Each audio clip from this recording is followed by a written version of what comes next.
Today is the 13th of June, and he sat in the car for nearly an hour after the service ended.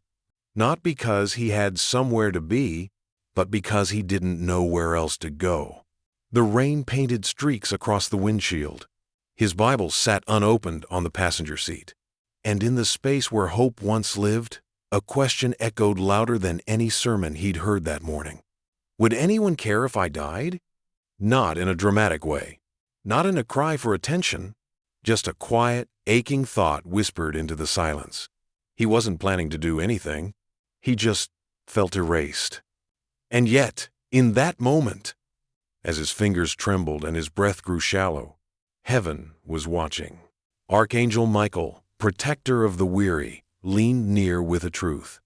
You still matter deeply, even when you feel invisible, even when no one says your name out loud, even when death feels more comforting than life. His name is Thomas. He's 58 years old, a Christian man from rural Indiana, divorced, father of 2 grown sons who rarely call, once the deacon of a small-town church, now the last to leave every service because the empty house hurts more than the pew.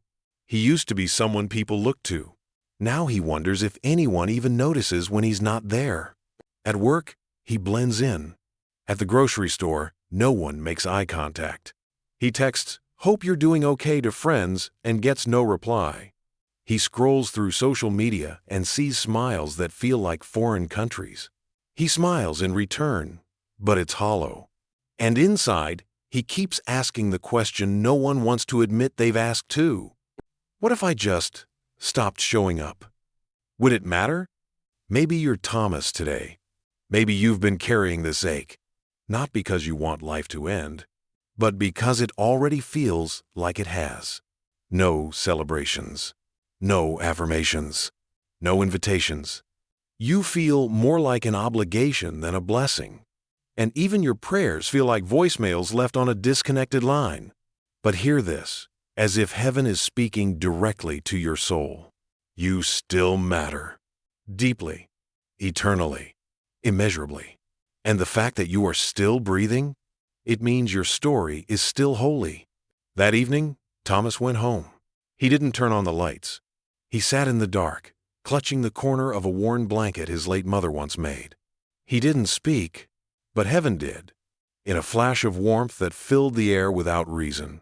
In the sudden memory of a Bible verse from childhood, "The Lord is close to the brokenhearted and saves those who are crushed in spirit." Psalm 34-18.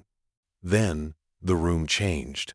Not visibly, but spiritually, he felt a presence. Strong, still, unyielding in its love. And Archangel Michael whispered, "You are not forgotten. You are not finished. And you are not alone." Thomas broke down in tears. Not because everything was fixed, but because, for the first time in a long time, he felt seen. And this was just the beginning. Because Michael had come with more than comfort.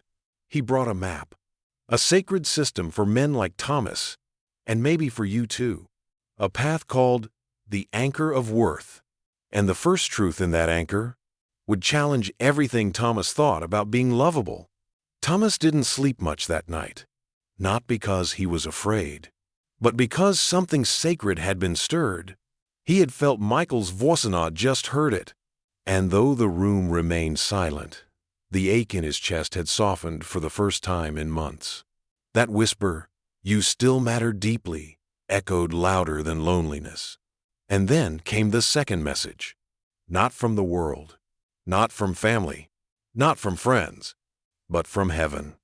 You matter because you were made on purpose. Your breath isn't borrowed, it's assigned.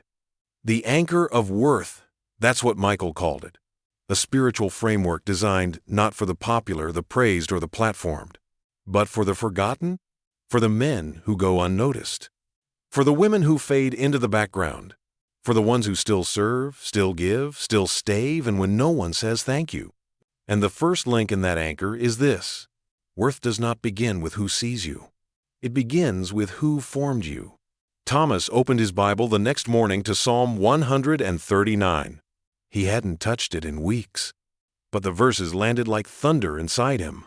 You knit me together in my mother's womb. I praise you because I am fearfully and wonderfully made. He read it out loud, slowly, twice. Then he whispered, God, if that's true, then I must still mean something, even now. The words didn't fix everything, but they gave his soul a place to stand. You see, Thomas had tied his worth to everything that faded: his job title, his role in church, his children's attention, his ability to feel useful. And when those things quieted, he thought it meant he was fading too. But Archangel Michael was clear. Your value was never supposed to hang on changing people. It was designed to hang on an unchanging God.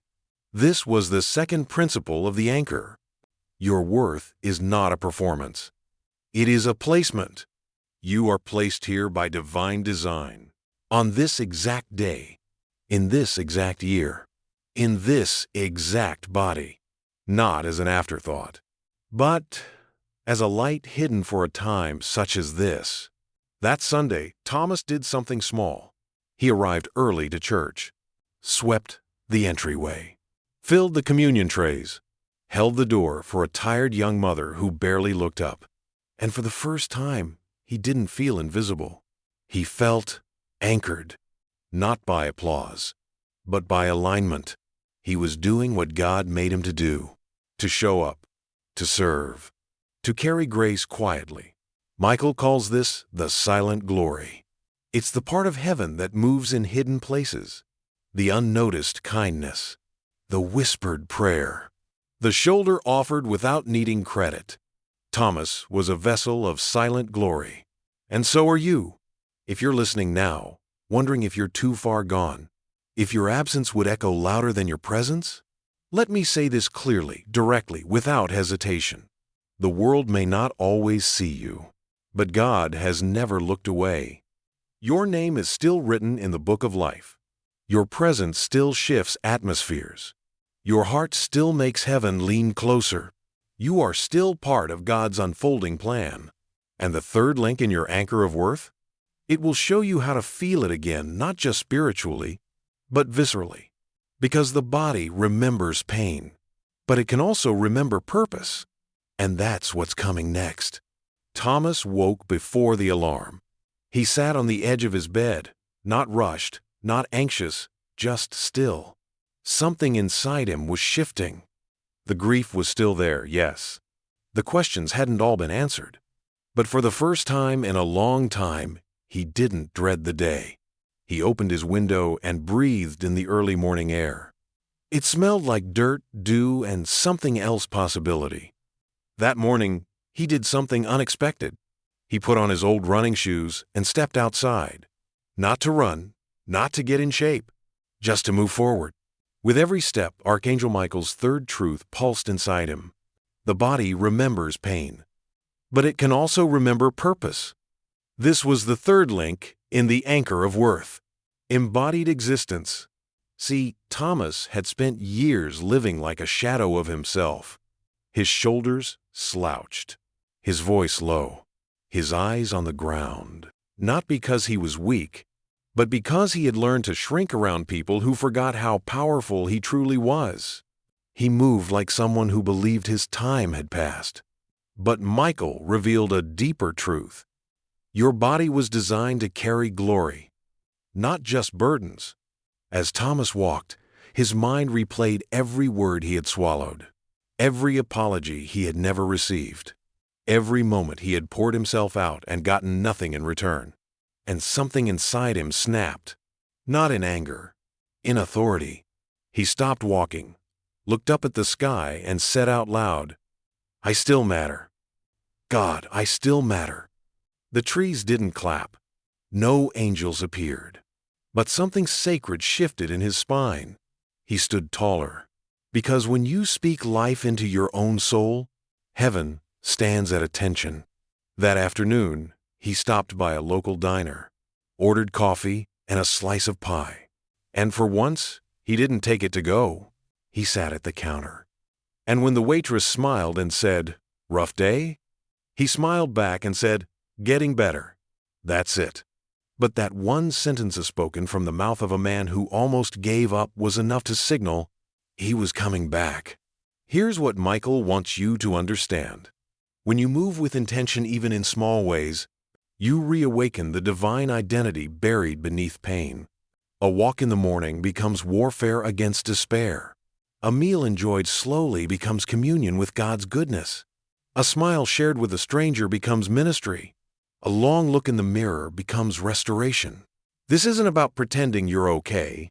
This is about training your body to remember it still belongs to heaven. Because too many people live in survival. But heaven didn't send you here to survive. You were sent to carry something. Peace, stability, presence, kindness, authority. Later that week, Thomas helped an elderly woman carry her groceries across a parking lot. She said, "You have such a gentle way about you." He hadn't heard a compliment in months. He nodded, quietly stunned. And Michael whispered, "The world is starting to remember you. Because you're starting to remember yourself." The anchor of worth wasn't just holding, it was restoring. And the next truth, the fourth and fiercest, would call Thomas into his next identity. Not just as a man who had value, but as a man who gives value away. By now, something in Thomas had changed permanently. He wasn't rushing to fix everything. He wasn't craving constant affirmation.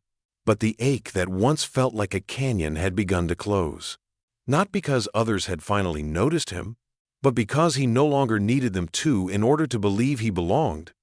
And that's where Archangel Michael led him to the fourth truth of the anchor of worth. The wounded are often the most qualified to carry others. It sounds cruel at first. Why must the hurting be the healers? Why do the ones who've tasted abandonment get called to minister belonging? Because heaven doesn't waste pain. It transforms it into sacred power. Thomas didn't know he was becoming a leader again. He wasn't trying to. But others began to feel drawn to his steadiness. The way he sat next to the new guy at Bible study. The way he didn't rush off after service. The way he made space for others to speak without correcting or performing. It was subtle, but powerful. Because when someone stops needing attention, they become the safest place for others who do. Michael calls this the quiet shepherd. It's not the man with the mic, not the one posting devotionals or leading revivals. It's the one who walks the slow path beside the broken, who doesn't offer quick fixes, who listens longer than he talks, who knows pain so intimately he treats others' wounds with holy gentleness. Thomas was becoming a quiet shepherd, and it didn't happen through a sermon. It happened through survival and surrender. One Sunday, the pastor asked Thomas to close in prayer. He froze. He hadn't done that in years. The old fear crept in. Why me? Who am I to speak for anyone? And then, he remembered every tear cried in his parked car, every lonely walk, every whispered truth from Michael. And he realized, he wasn't praying as a man with perfect answers. He was praying as a man who stayed. So he stood, cleared his throat, and said, "Lord, thank you for not giving up on us. Even when we thought we didn't matter. Help us be people who don't just survive, but people who make others feel seen." Silence. Then soft amens. And tears in a few unexpected eyes. He walked out of church that day slower. Not heavy, but grounded. Because leadership, real leadership, isn't about volume. It's about presence that comes from surviving pain with your soul intact. Michael's fourth truth was now fully alive in him. You're not just worthy. You're a witness. And the world needs your story to remember its own. If you're listening right now, still wondering if you matter, still carrying the sting of invisibility, still asking if anyone would even notice if you disappeared, let me ask you something harder. What if your very survival is the evidence someone else needs to not give up? What if your yes to stay is someone else's proof that healing is possible? Because here's the truth Michael wants etched in your bones. You are no longer just a question. You're an answer. And the final part of the anchor? It will show you how to live like you believe it. It was the 13th of June when Thomas first asked, "Would anyone care if I died?" He never imagined that question would lead here. Not to answers that erased the pain, but to a life that finally held it. He no longer asked if he mattered, because now he lived like someone who did. He made his coffee slowly. He prayed with his whole body, shoulders open, heart steady, voice quiet but sure. He no longer waited for people to notice him. He noticed others. He held doors longer, wrote cards, texted people just to say, "I'm glad you're still here," because he knew the war that lives in silence. He knew how dangerous invisibility can feel. And now that he'd found his way through it, he'd become a light for others in the fog. This is the final link in the anchor of worth. Healing is not the end. It's the beginning of holy responsibility. Michael whispered it in prayer. You've been rescued. Now help others remember why they should stay. Thomas didn't become a preacher, didn't go viral, didn't write a book, but one by one, lives began to shift around him. The teenage boy who sat beside him in church, the widowed neighbor he brought soup to every Thursday, the young dad at the hardware store who finally smiled when Thomas remembered his name. None of it was glamorous. None of it made headlines. But heaven watched, and heaven smiled, because the enemy wanted Thomas gone, silent, erased. But instead, he stayed. And you can too. Yes, you listening, the one still questioning your presence, still hoping someone texts you first, still aching in a room full of noise. Here is Michael's final, most important truth. You are not on trial. You are already chosen. You are already valuable. You are already loved, not because of what you do, not because of who sees you, but because God made you on purpose and has never revoked that decision. Tonight, take this step. Stand in front of the mirror, look yourself in the eyes, and say, I am still here. And that means God still has use for me. I will not disappear. I will stay. I will stand. I will matter whether anyone says it or not. Then go to bed. Rest. Not in exhaustion, but in completion, because heaven has seen your battle. And heaven has declared, you are still a gift. You are still a witness. You still matter deeply. And that question from the 13th of June, the one that asked, would anyone care if I died? Michael answers it now without hesitation. Yes, God would. Heaven would. And more people than you realize are only breathing today because you stayed.